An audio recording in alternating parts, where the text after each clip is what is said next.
అంటే 11 గంటల మీటింగ్ అంటే 10:40కే వచ్చేస్తాడని చెప్పారు. సమయాన్ని పాటించాలి. 2 క్రమశిక్షణతో ఉండాలి. 3 ఇతరులను కలుపుకొని పోవాలి. ఈరోజు కుటుంబ వ్యవస్థలో, మన కుటుంబాల్లో, రాజకీయంలో ఇతరులను కలుపుకునే పరిస్థితి టీం తగ్గిపోతా ఉంది. కుటుంబంలో కూడా సరిగా అన్నదమ్ముడు కూడా సరిగా ఉండడం పరిస్థితి ఏర్పడుతుంది వాళ్ళ.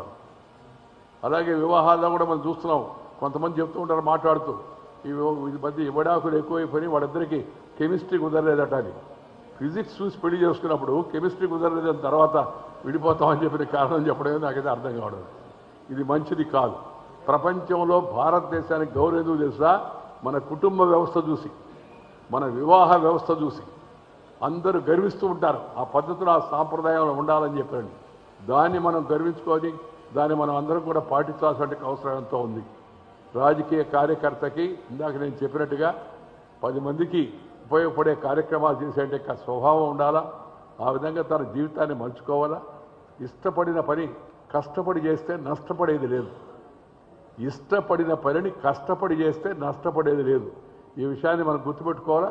దానికి ఉదాహరణ శ్రీమన్నారాయణ గారి యొక్క జీవితం అని చెప్పిన సందర్భంగా మీకు మనం చేస్తున్నా.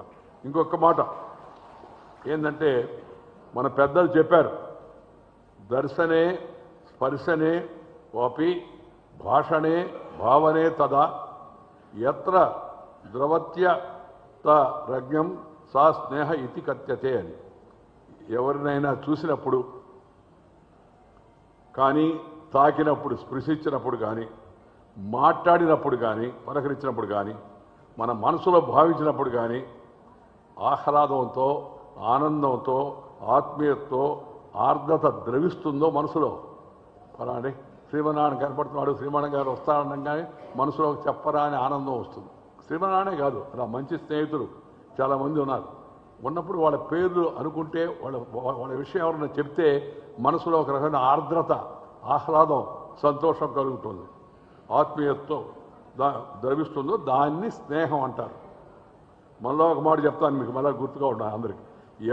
ఎవరినైనా చూసినప్పుడు కానీ, తాకినప్పుడు కానీ, మాట్లాడినప్పుడు కానీ, మనసులో వాళ్ళ గురించి ఆలోచించినప్పుడు కానీ ఆహ్లాదంతో, ఆనందంతో, ఆత్మీయతతో, ఆర్ద్రతతో మనసు ద్రవిస్తుందో దాన్నే స్నేహం అంటారు. స్నేహం ఒక్కరోజుకి పరిమితమైంది కాదు. ఈ మధ్య కొత్తగా చూస్తున్నాం మనం, ఏమని, పేరెంట్స్ డే అని.